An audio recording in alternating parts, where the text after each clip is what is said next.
Welcome to part 3 of the course vlog here at FarmLinks at Pursell Farms. That's right, you're looking at the signature hole. This is hole number 5, it's a par 3. You can't overstate the elevation drop. It's wild, it's a wild drop here. The slope adjusted distance from the back tees is 147, but I think it's more of like 200 plus straight up yards, but it just drops that far down. So excited here to start off part 3 of the course vlog. If you have not seen parts 1 and 2, make sure to go back and check out parts 1 and 2.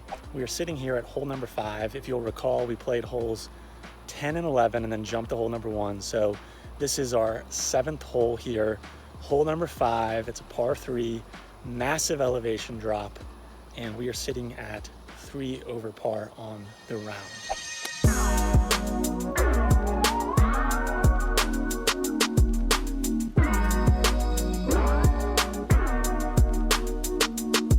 This is one of the wildest scenes I've ever taken in from a tee box, ever. We are up so high with such good views. And that's the view that I care about right there. Look at that pin. It's tasty, it's in the front. It's just asking for darts to be thrown at it. Slope adjusted is 147. Believe it or not, 147 for me right now is my gap wedge. I thought this hole would be playing more like 200 yards, so it's weird to maybe hit a full gap wedge. I could go easy pitching, but I feel like if I go easy pitching, I'll be middle of the green. And for me to have a chance at jarring this, I just have to go full 52 and just trust 147.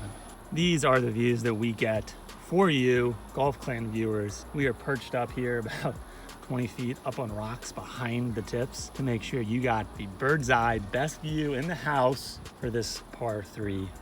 We're gonna give it a rip. We're gonna hit the gap wedge. We're trusting 147. We'll see how it goes.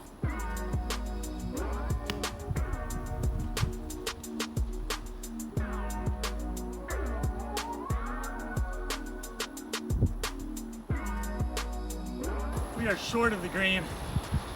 I don't know if 147 is right. I hit that well, hit the gap wedge well. Pitching was probably the club, but I went for the make. Trusted the yardage, went for the make. Try not to fall down here and scrape my knee. That would not be ideal. What a view, what a view, what a view. So look at this, it says from the back tees it's 147. Look at this, it says 215 here, and this cart says 215, but the tee box is about 15 yards back. So 230 straight, I mean, there's no way downhill it's 147. Anyway, I'm just a little disappointed, I guess, in that result there, but such a fun shot to hit nonetheless. And now we get to drive down and take in more views. Look at this. Woo-wee! This is why you drive to Pursell Farms. And you gotta play from the tips because the views are unbeatable.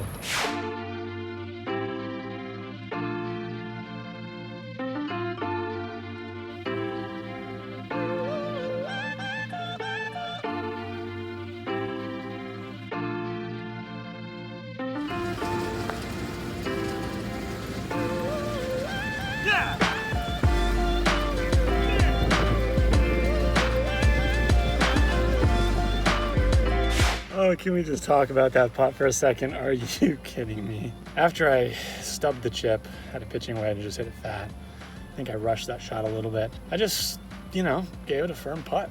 I think it was maybe 18 feet, something like that, up the hill. Gave it a firm putt, and then, boy, left the pin in. Shout out to Dan from Leave the Pin In podcast.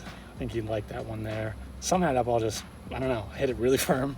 Way too firm, but the pin was in and it bounced off the pin and bounced off the back of the hole, rolled around, and it fell. So we got a par there. That was a crazy par. So we are still at 3 over par after hole number 5, the signature par 3. Gosh, that hole is pretty. So let's move on to hole number 6.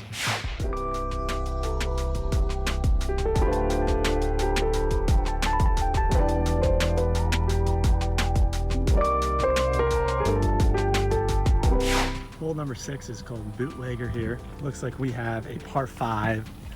The tees from the tips are about 20 yards back. So let's see what the card says. Card says 532 and looks like a straightaway par 5. So 20 yards back again is where we're at. So there's a lot of room here in the fairway just to hit it. And That is the gorgeous looking hole number 6. As you can see here, straightaway par 5. Just want to give it a rip. Fairway looks pretty open on the right side, so probably aiming at the right side of that back bunker, and that would be a smart play. If you really want to be aggressive, you could take it to the left side of that back bunker, but there's not a whole lot of more room there on the left. I have to give the tee boxes an A here at Pursell Farms, FarmLinks. I know earlier I'd mentioned some of the greens are a little bit beat up. It's a little slower than I expected, a little bit more unfixed ball marks, but the tee boxes are pure. I love to see that. Let's give it a rip.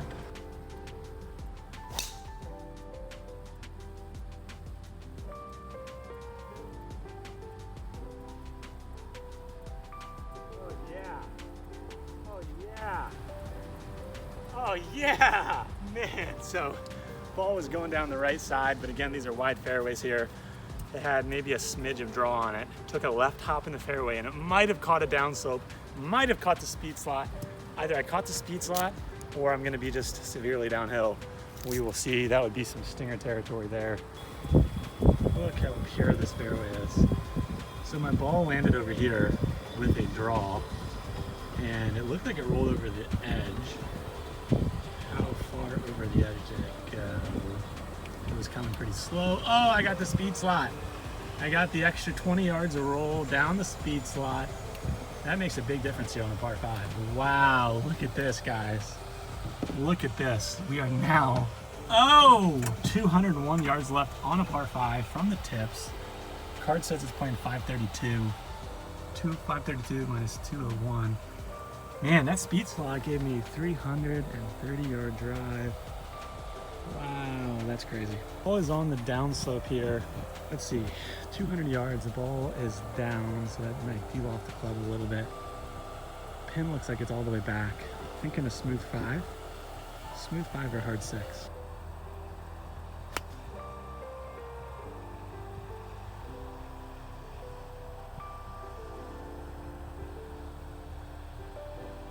Well, accidental, hit a thin, low little burner down there. I wouldn't call it a stinger. It wasn't intentional. Downhill slope kind of got me a little bit. I tried to adjust my body, tilt my body, but didn't quite do it. I'm actually shocked that the ball stopped because we're halfway down this big hill, right? The hill starts right there. Our ball stopped here. It rolls all the way down to a flat area down there about 25 yards further. Kind of bad luck that the ball stopped. But anyway, it's a par 5. We're still in good shape. Up by the green. 2.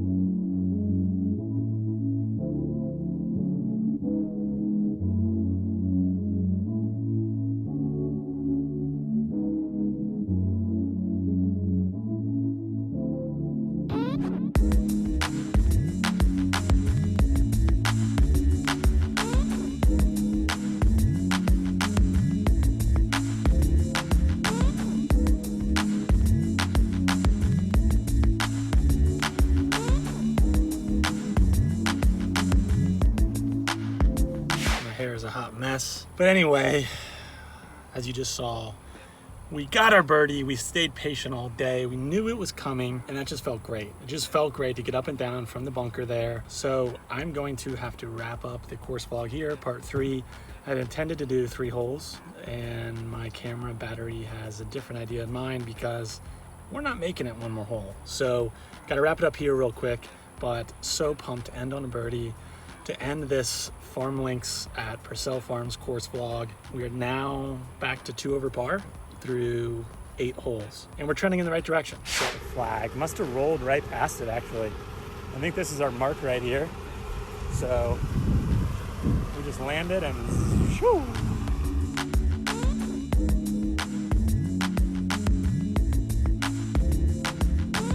A little too close for comfort there, but a bird's a bird, and that's 2 in a row. So we got some momentum going here.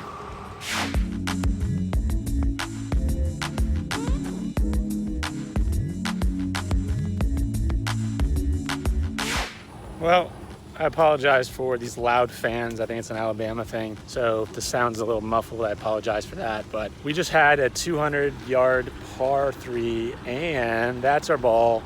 We're looking for 3 in a row here. Let's see if I can get the job done. Yep.